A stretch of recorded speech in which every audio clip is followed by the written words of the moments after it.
I'm just waiting for her to pop in real quick and we will get started. So I'm really super excited about this chance to talk with her. All right, so good to see you. Awesome. People are hopping in. I'm just waiting for Dr. Rowe to pop on in and we'll start with the interview with her. I'm really excited to have the opportunity to talk with her today. She's a friend and colleague, and so just to share some of her insights about kids' mental health. So just waiting for her to pop in and we'll get started. So good to see everybody's hopping in. A lot of excitement about the topic of kids' mental health. It's a big issue right now in our country. As many of you know, mental health issues with kids has been huge. It was going on, a lot of issues before the pandemic.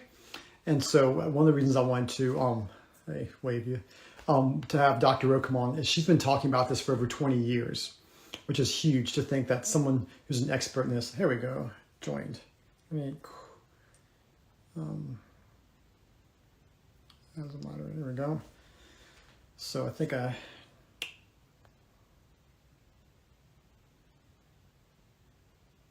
we go.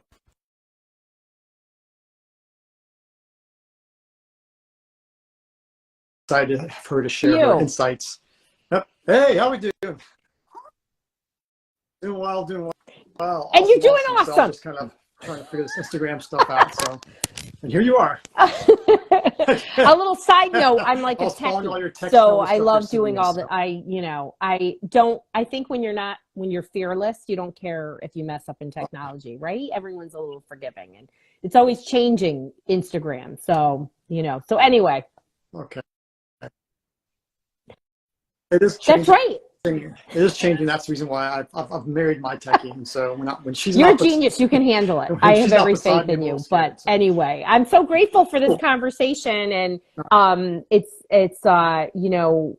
we both support kids and families, and I heard you talking before I got on that it is a time of crisis. It is a time of people struggling with mental health across the globe.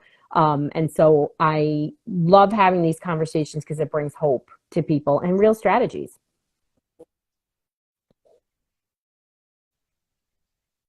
Which is awesome. And one of the things that's really cool that talking with you back and forth, and we've been colleagues for maybe 2 years now.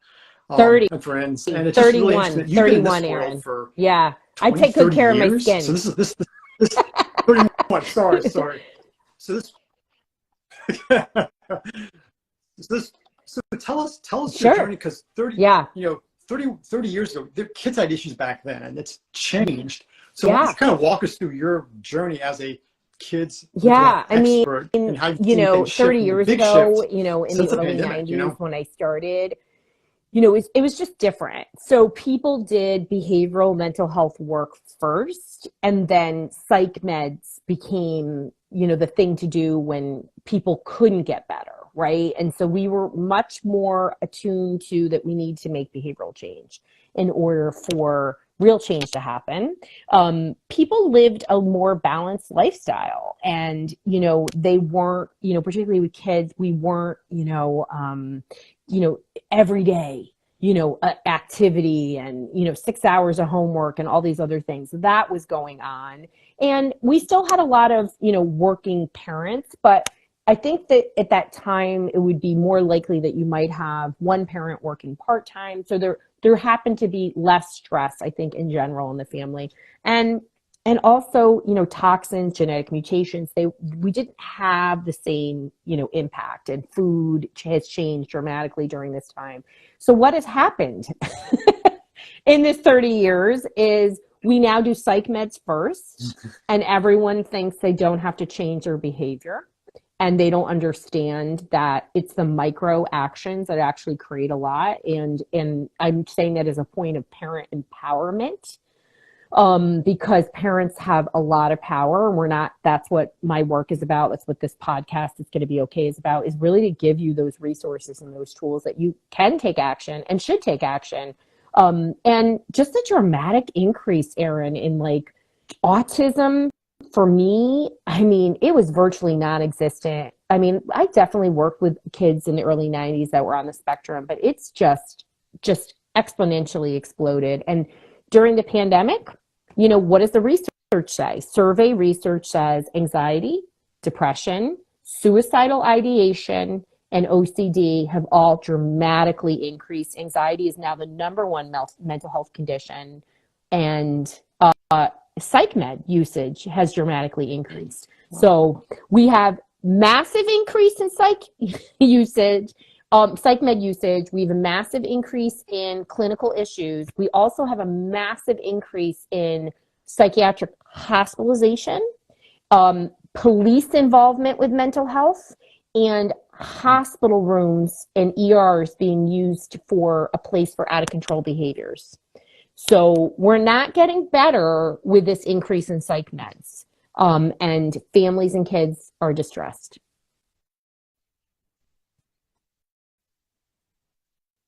What's interesting, I didn't realize that back when you started behavioral techniques, family things, like a lot of stuff we're going back to actually was the main thing that y'all did. It's almost like Back to the Future. We're going back to some of the older things. Now we've got this knowledge base about, some of the cool things you're doing with neurobiofeedback and some PEMF and all these other cool technologies we didn't necessarily know about back then. How do you feel like these new technologies? Yeah, I mean, so, what has stuff, happened is very activated nervous system. So I got involved in like neurobiological techniques and methods, neurofeedback, biofeedback, and now PEMF, because you just can't deal with a person without a calm brain. If they're so activated, our children are very activated, parents are very activated, because if you're, we're both special needs parents. Like if our kid is having a hard time, of course we're going to be distressed, right? But it's like the challenges don't ever seem to have a solution for parents. And I think that's the part that's so hard, and parents feel, they feel so, they're on the worry train, they're driving it, and they don't feel like a solution is there. So these tools, particularly neurofeedback and biofeedback, man, they've been around a real long time. So what people are recognizing is that they do have to regulate the nervous system. My work is, calm brain, happy family. And then once they regulate, they can do behavioral work, right?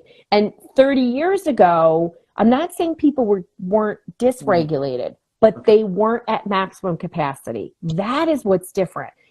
It is the norm for people, for me, Erin, that they're in fight, flight, or freeze. They're not. So just to understand the nervous system, if you're new to us, the ANS, we have a parasympathetic relaxed, we have a sympathetic dominant. And the more you activate, the more you push to sympathetic dominant, the more the nervous system wants to stay there. And once you're in this constant activation, it's just very easy to go into fight, flight, or freeze. And that's that kind of out of control behaviors that we're seeing with kids. And more people come to me in full on crisis, and not in any judgment. It's just they don't know, they don't think what they're seeing is going to lead to full-on crisis. And I think that is what's different, right? Like, wow, just so many kids like shut down, school refusal, punching walls, totally emotionally distressed, panic attacks. That is my norm today, Erin. That is not anything unusual anymore. Well, it's interesting, Ro, because you're talking about that. Because in my world, in the adult functional medicine world, it was interesting because I talked to people that were doing this 30 years ago, and then say someone coming with Hashimoto's or chronic fatigue or whatever, brain fog, and they do a few changes, a few supplements, dietary things, and they get better. And now it's like people aren't just, they're coming with 5 problems, and you're the 6th doctor they've seen. And it's just the level of complexity is, even people that have been doing this for decades, like something's changed, and so there's the societal breakdown, there's the stressors. Like, what are the things are you seeing as far as potential, just so people can know, like, what might be contributing to this? What are things that parents can look for that in schools, homes, stressors, screens, technology, what things are going on that might be I mean, there's so many things, and it's multifactorial, and I don't want people to be overwhelmed. Like, we're going to talk about things, and then you're going to pick an area and say, I'm going to work on this one area, and I'm going to look for changes, and you're going to work on this area for a month, 30 days. Like, don't do it for 3 days and be like, it didn't work. I tried gluten-free. You mean one meal? So, I think honestly, the number one thing, Erin, is accepting stress. Like, just like, this is stress. I'm going to be stressed. I'm going to be overloaded, and not recognizing that there is an effect. I recently was talking to a mom, and I was like, so, we're here and your child has OCD, and who's anxious in the house? And she was like, not me. And I was like, oh, that's really interesting, because I just saw this, this, and this. And they're all perfectionist behaviors. And that's anxiety. And she was like, no, I don't see the impact. And I was like, okay, my job while you're here is to show you that there is an impact.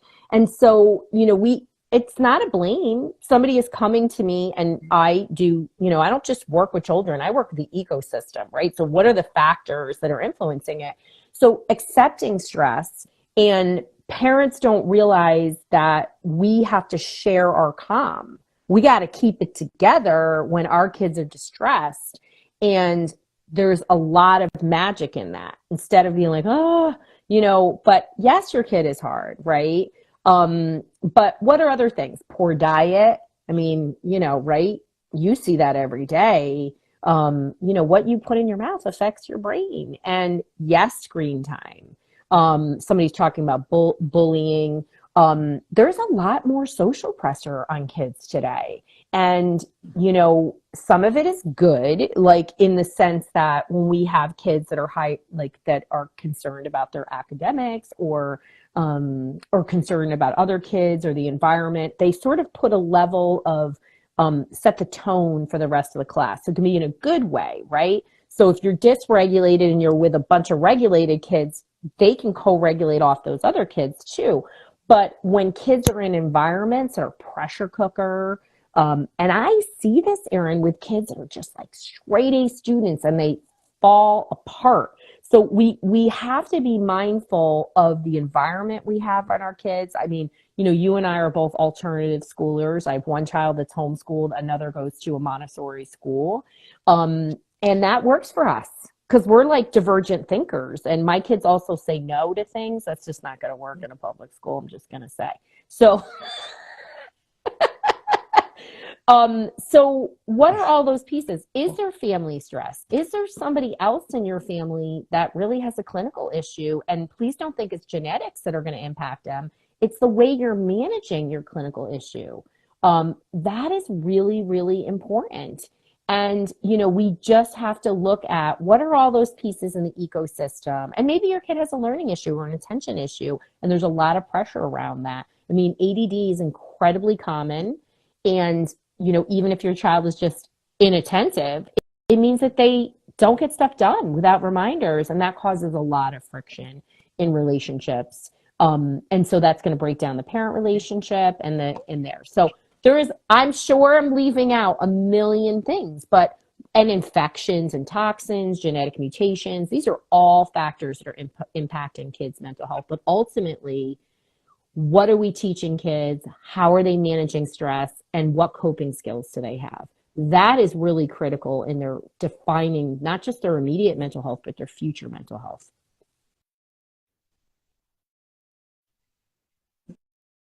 Remember, one thing I've recognized with some of these kids as well, a lot of them are, whether you use the word, neurodivergent or neurodiverse or whatever, it's the kids with a little ADHD, a little OCD, a little dyslexia. They actually have this almost like this magic. It's almost like a superpower. They can, my son's got dyslexia, and he can look at something and see like the patterns.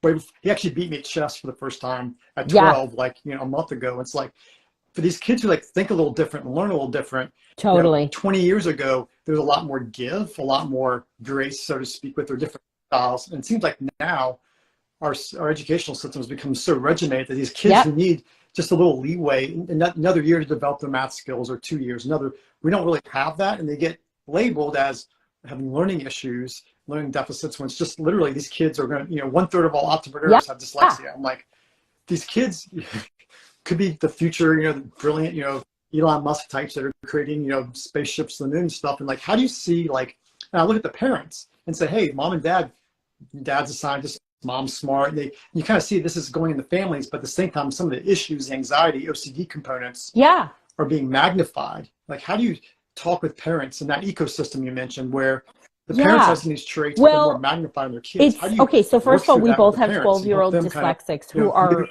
just awesome kids. Oh my God. And your son, Khalil, I mean, he's like the mayor. I mean, when we're places, we're like, where the heck is Khalil? Because he'll have like 12 friends with him. You know what I mean? He's like, and they're all, and then we go out and they're like, hey. He's gifted. I mean, he's really gifted socially.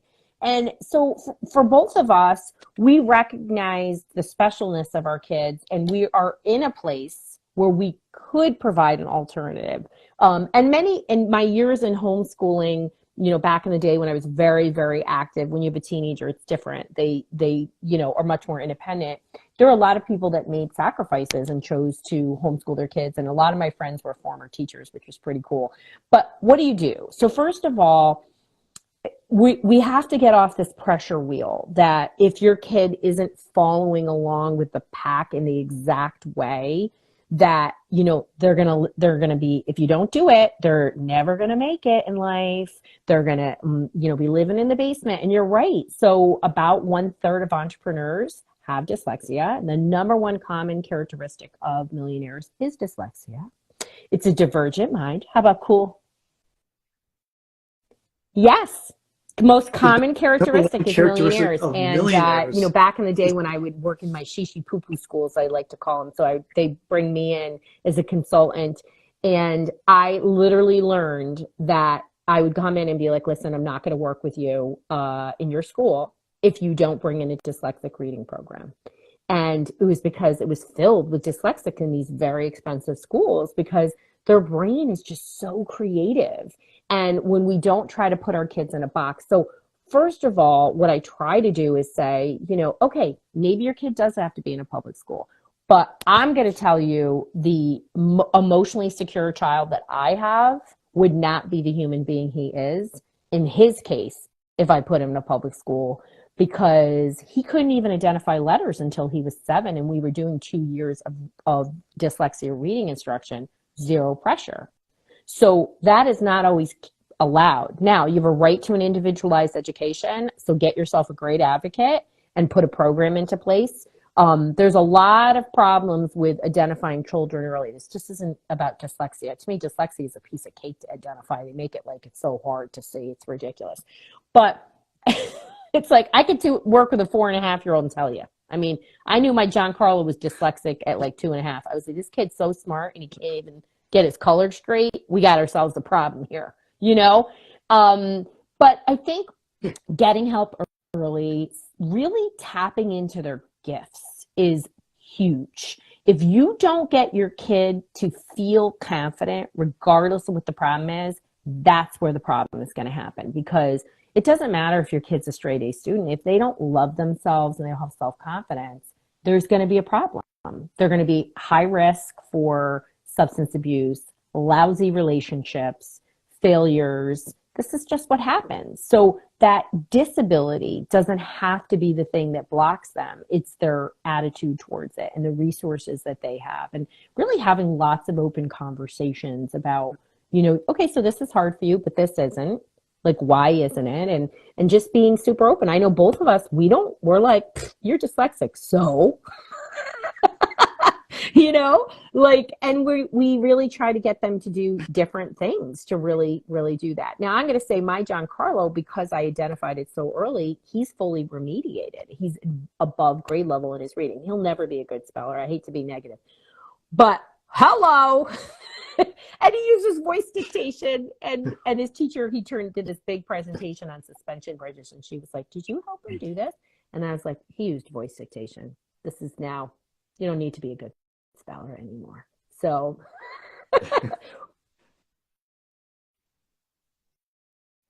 But so what I'm hearing you say yeah, with some of these kids, like allowing them to focus and be good at what they're good at while not focusing on, yeah. these normative. Would you talk to that? There's something I talk to parents a lot, like this idea of what's a normal 6-year-old boy versus a 6-year-old girl? What's normal? Like, No. how do you even have this discussion when there is, in my opinion, there really is no such thing as normal? It's like we have these Yeah. charts and we say, you don't fit on the chart, therefore you're abnormal. It's like, no, you just Yeah. are being you. Like, That's a how great do you engage question. school And, systems and so educators first in of that all, conversation with parents? in terms of public schools, right, your child does have a right to an individualized education plan if they're identified as a special needs student. If they're a 504 student, meaning they're allowed certain accommodations all the way through even employment, right? But through college. So, get support for that, and get the right type of help. So one, if your child has a problem, don't put the blinders on. Start working on it and getting solutions in place. It's a lot easier to deal with early. Now, if your kid's 21, I got a 21-year-old coming out doing an intensive with me. It's never too late. Okay. It's just a lot easier. And, what's developmentally normal, what's clinically an issue. When there's a problem and you've really tried your best to remedy it, they blow up easily. They're having a hard time reading. They never complete any task related to learning. Get support. And, whether that's going to a school, but probably really trying to find your own private help is really where to start. And I think that, we can only connect the dots looking back, but when we do look back, we make sense out of it. So now also with that being said, it is normal for kids to get upset. It's normal for kids to have tantrums. It's normal for a teenager to tell you to F off once in a while. But if it's the regular, you got yourself a problem. So that's the distinguisher. But I think what parents need to know is don't compare yourself to anybody else. Don't compare yourself to what other people are doing. And I think when you make that choice, you're very freed by it. You don't owe people an explanation, right? My older one is not going to college. Oh, people like to give me an earful about that. How, Dr. Rowe, you have a doctorate. Yeah. So I don't feel an obligation. So I think letting go of feeling like you have to explain things to a relative or any of those things, again, meeting your kid where you're at and supporting their mental health and helping them understand if they have OCD or ADD, that it is harder, but fixable and manageable. So, and really being that role model at home and really giving your kid that support is really where to start, and it's not easy. As my dad, Tony, would say, it's easy with the mouth. So we have to do the work, and we have to show up for that. And I think, when you get off the worry train, like you're getting all the parents, they're scared, right? I mean, both of us have been scared with our own kids, and you just have to be like, okay, I'm scared. Who am I going to talk to about? Who's in my back pocket? Who, can I listen to Dr. Aaron? Can I listen to this podcast? Can I call a professional? And, just take a common sense approach and really concentrate on the emotional well-being of your child and getting them the right support. Yeah. One interesting thing you said, you talked about self-esteem. And one thing that I will share with patients, I actually had a realization probably 4 or 5 years ago when all the bullying stuff was going on that I actually was bullied as a kid. I didn't realize it. I thought that there's always some kid all the kids don't like, and that just happened to be me. There's always some kid that all the kids picked off, and it just happened to be me. But I had a stable family. I went home to a safe environment. And so, my question I asked myself was if I'd gone through that today, with social media and people can reach you at home and, not having self-esteem, because it's just a different world. Like how do you talk with parents about their kids when they lack self-esteem because we judge each other based on all these things you mentioned? What would you recommend to a parent to come alongside their kid and help develop self-esteem so they can be comfortable with who they are and realize, hey, your ADHD might make it hard to focus in school, but it's gonna make you a great business person, a great salesperson. It's gonna make you, it's things that require interacting with people. Like my son, it makes you great at it, right? So how do you what are some of your thoughts and recommendations to parents who are kind of in that place where they have a kid that lacks that because that's the new normal, and come alongside that kid to kind of help them realize, no, you are a person of value, worth, and it's a superpower. We developed this. Or the president. Who knows? You know what I mean? The next crazy millionaire entrepreneur person, certainly Khalil could be the mayor. I'm just saying. You know what I mean? His goal right now is to be a Well, billionaire. I don't think he'll he he'll be realizes great at what closing that the sale, I requires, tell but you that's that. that's one of his goals. You Right? know He what I wants to mean? be He a had like billionaire. a group, a tribe. He could be a cult leader if he wanted to be, because he That's had like, true. Yeah. no offense, no offense, but a tribe. He'll be a leader, but Let's we not go use it there. for Let's not positive. go. Let's But not go there. where do you start? It's really about There we go. giving your kids opportunities for autonomy. So we are bubble wrap parenting our kids, and they don't have the same opportunities that we did to run free and make decisions and really mess up. And when kids are autonomous and they have success with independence, and it doesn't mean in these massive ways, it's a lot of little ways throughout the day, they feel good about themselves. And in this time when more than 50% of children have a mental or physical health problem, everybody's got something. Um, and perfection is so boring and not attainable. And it's pretty funny when people think that they have to be perfect. It really is. I don't know, I've never had that feeling, you know. So what we have to do is give our kids chances to really do things independently, and I do that all the time. Like, I know you had this. Didn't you have it on social with Khalil building a fire, or was it Becky who sent it to me? So letting your kids, have these kind of independent experiences. Like, I do it a lot through cooking. My boys have been independent cookers since like forever, and they feel so awesome at it. Like, they feel great at it. So you have to have wins without all of this over parenting, right? And that's how you start shifting, right? If we're always intervening and we're always like rescuing our kids, no. Like today, Giancarlo has a cold, and I was like, "You're going to school today because tonight you have a presentation and then you're off for 5 days. Like, we got to get you in." And he's like, "Okay, I'll go in late." He's just got a cold, and he's almost over it. And I had to bring up something with him that he didn't want to talk about. And he's like, "I don't want to talk about this." And I was like, "Ooh, wait a second. Hold on. This, and this." We outlined it. We talked about it. And he got that, right? So, crosstalk that seems out of sync. So what happens is we really need to reinforce for our kids, one, we have to push them outside their comfort zone, really talk about what are strategies that bring in coping skills and really foster and provide opportunities for independence. And when your kids mess up, don't rescue them. Instead, have problem solving talk. That is really, really important to do that, because we're creating kids just are not independent thinkers. And that's part of why kids are very distressed.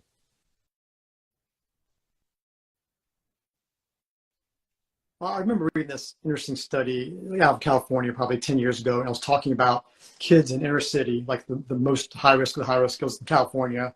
And I was looking at how do you create kids that are safe, pushing barriers in a safe environment. And I was looking at playgrounds, like for elementary kids. And it was an observational study, and they had one group of kids at the playground. They had no fence around the area and woods and stuff. And all the kids stayed close to the actual physical swings and stuff.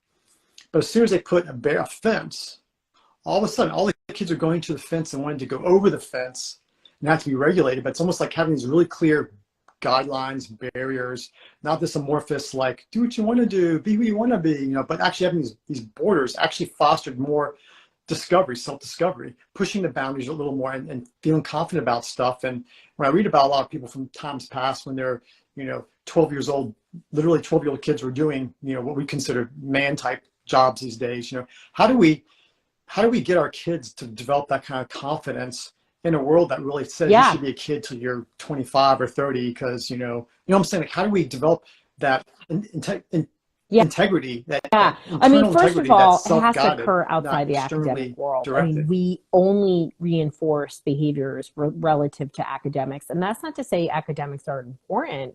They are, but we need well-rounded individuals. And when we only allow for that academic development, they lack emotional core, they lack relatedness. And, I agree with you. I mean, I feel like people are lacking in integrity. It's my number one characteristic of anybody in my life has to be a very high integrity person. It sounds like so silly, but it's hard to find those people in the world, and it develops early, and it also is a lot of messaging from us, but it really is through lifetime experiences within your family and really stretching your kids outside of what they know and giving them chances. We can't, it's small ways, like I said, like allowing your kids to be independent in cooking, like getting your kids to manage activities on their own, reinforcing it. And I know it's harder when your kid has a clinical issue, but I have lots of kids I work with that have real independence, and then really providing a lot of positive reinforcement and praise and excitement for it. Both my boys love to make soup, and I'm like, oh, who's making the soup?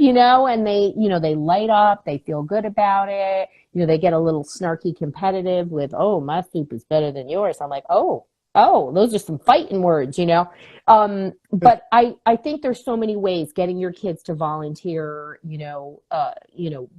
in some type of capacity, really prioritizing those things and helping your kids see a balance in life.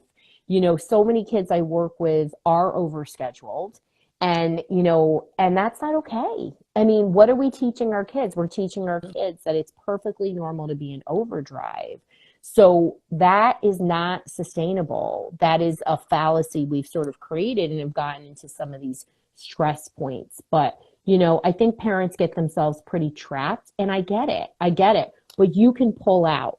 And it might mean you have to change some of your friendship circles too, and that's not necessarily a bad thing. I talk to parents all the time, and I recently had somebody who was like, do you know everybody's got a 504 plan? And I was like, yeah. She goes, yeah, none of my friends, they were sharing that they all had a 504 plan and all this other stuff. And I raised my hand into the group, and I was like, hey, I'm thinking of getting a 504 plan. I'm like, oh, this one's got it and this one's got it. She's like, what is going on? Like, why are we not helping each other? So look for people in your life that share your values, and try to bring those opportunities in for your child where they can be more independent, and also focus on emotions. I think we don't focus on emotions. And, are you using feeling words besides anger and irritated? And talking about them with their kids, not to sound like a therapist, but our strongest leaders have a very high EQ. And it's the EQ, like our kids, your kid is an extrovert, my kid's an introvert, but they're both high EQ people. And my Giancarlo is a reader of people. So he's like, I don't know about that. Where Khalil's like, I'm just going to love you up and come on over. That's my Max too. And they both have that quality about them, that is just developed over time because we really supported their emotional development and how they feel about people. And I think that's really important.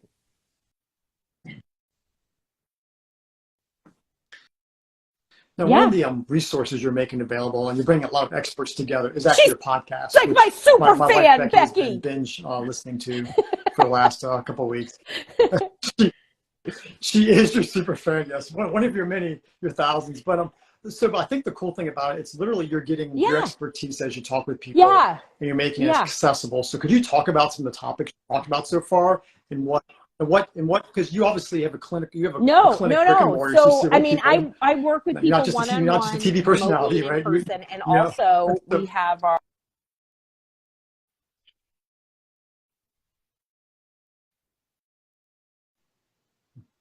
Brain Insiders group, details to come soon, and there's limited number of slots. So we're gonna talk about that later. But so we work with people all over wherever they're at, and there's different resources. But this podcast, it's going to be okay with Dr. Roseanne. I wanted this to be a parenting resource, the parenting resource for behavior and mental health, because this is a crisis. So these are short episodes They're about 12 to 15 minutes. They're mostly me, and there's lots of themes.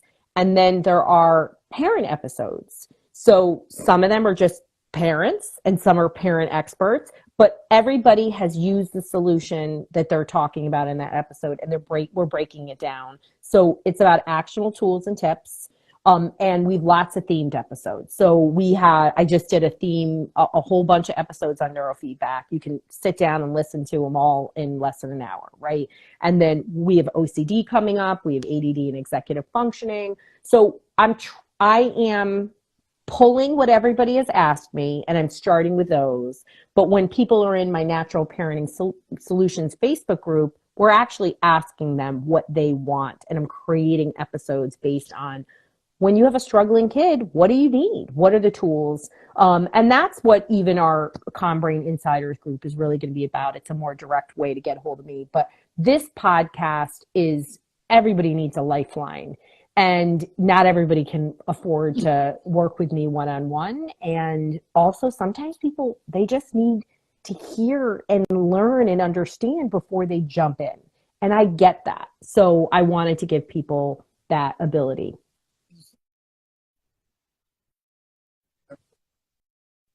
There's a certain amount of, I don't want to use the word, you have people to get educated, indoctrinated, or you have to hear things over and over again when you were talking to people and telling them things they've never heard anywhere else, and therapies and ideas and tap. You're a big time. Why don't you talk about tapping a little bit? Because that's something that people and heard you did about. it.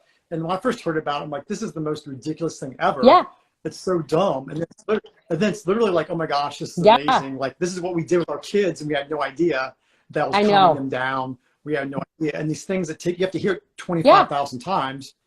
And then you're like, and so like things like that, like, I think people have to hear it. Breath work. Like, I should try. Yeah, somatic techniques. And I talk a lot about feedback. Practical things, right? Because again, we need different types of tools. So as much as I love my technology, because I do, and neurofeedback and things like that, I want people to have practical tools. But EFT tapping is an evidence-based approach. It's a newer approach, but it's not that new. It's been around a long time. The name has changed from thought field to EFT tapping, and it kind of exploded with a book from my neighbors on my street when I was a kid. It's awesome. And really, what is it? It's a technique where you're tapping along meridians that have been identified to regulate the nervous system, and then you're pairing it with affirmations that get at the subconscious brain. So, and these points, they're very prescriptive, and you go through it 3 times. But with kids, I like to just do 1 or 2 spots. So you could do a spot like this. It's called a karate chop. That's not my favorite spot. I like the right under the clavicle. And you would do something like very, very simple. You could tap on a child. You can tap on yourself. I tap on myself all the time when I'm driving, because I get kind of spinny when I'm driving, or if you're the person in front of me driving too slow, you're getting on my nerves. So I got to calm myself down. So I've gotten much better, but the tapping. And so you would just say, like, even though this person in the slow lane is really annoying me, I love and accept myself, and I'm going to be great. I'm not going to be anxious, and I'm really going to be great. And if you really want to do it, you go through these series. And when you tap along these meridians, it sounds crazy, but because you're balancing the energy flow, you're pulling yourself into a parasympathetic state, and your brain is hearing the affirmation, it calms you down. And you keep using the technique over and over until you feel more regulated. The sweet spot is around 3.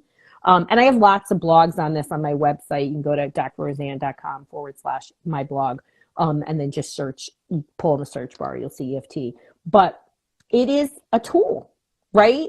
And it's only as good as we use it. And, do your kids, my kids will tap. My kids, I'm like, okay, here we go, let's go. They don't like doing the full round, but they'll do 1 spot. Yeah, my daughter, we actually have a little trampoline for her, and she'll actually go out there. And she's out there probably 20 minutes a day. And she's got some anxiety issues. I feel like it's helped with her anxiety a lot to help her deal with stuff, because she's kind of an introvert and keeps stuff to herself. And And so kind of like just, you can tell, and she'll Yeah. go outside. So now she's learned I'm getting stressed and anxious. She goes outside and jumps for 20 minutes. And it's not tapping, obviously, but for her, and I think one of the ways it actually works is because you're doing a lot of neuroregulation. You're actually getting increased G forces and actually helping open and close your intervertebral discs. So it's actually improving cerebrospinal blood flow.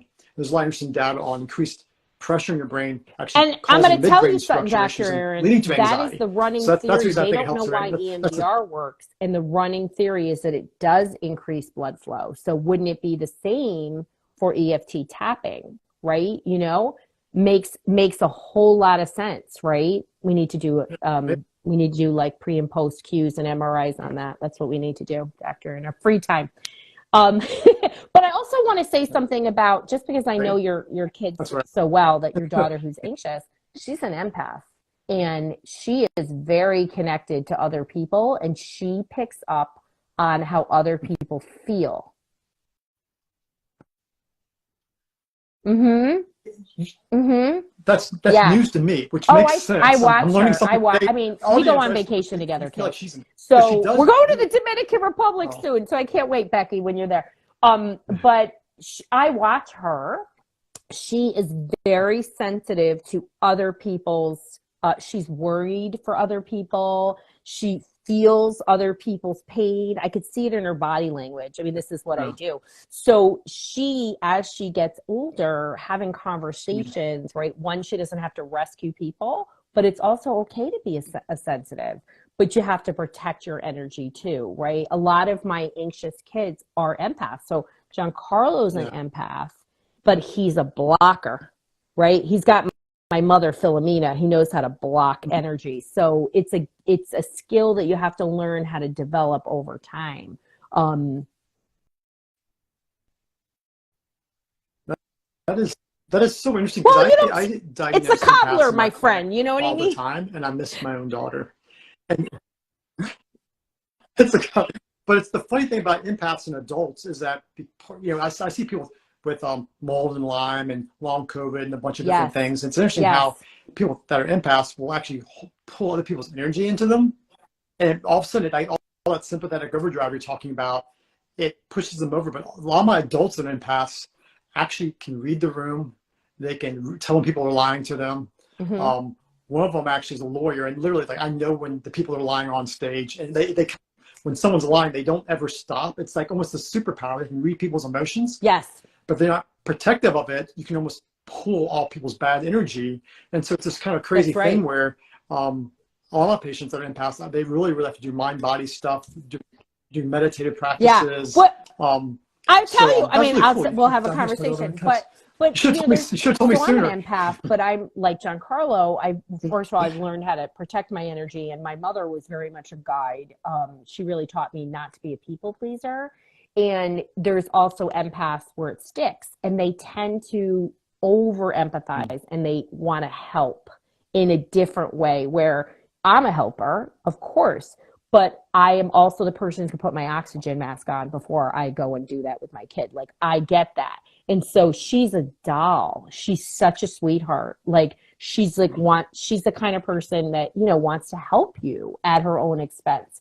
And that's really important when we have kids where we see the anxiety creeping up or we see all those other things. We have to be like, wait a second, what else can I do in the ecosystem, right? And it doesn't always have to be clinical. That's what I love about this conversation. What are things that you can do to empower her, for her to still be a caregiver? Because we don't want to squash that. It's amazing, right? But also to really support her and help her grow as an individual. Because really, it's about boundaries.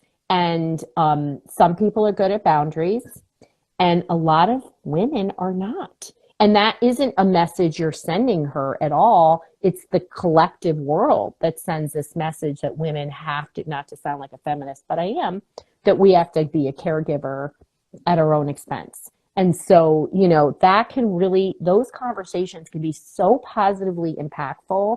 I can't even tell you how many teenagers that come in ashamed of themselves. And when I have the empath conversation, they're like, Dr. Rowe, you're speaking my language. And we just shift.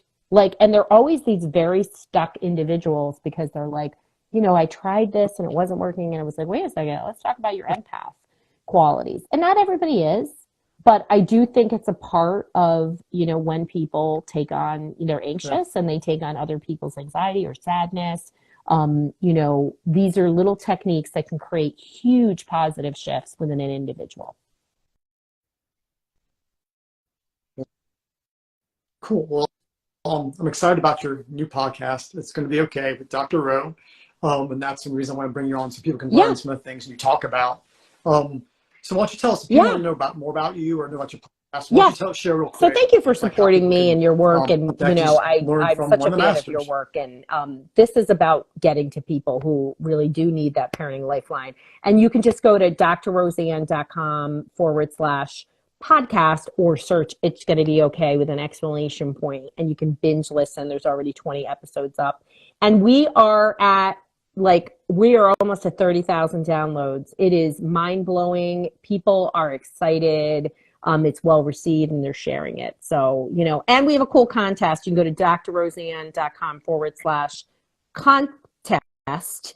And if you share this, it's only until next week. If you share this podcast, you get rewarded and there's a chance to win a MacBook Pro.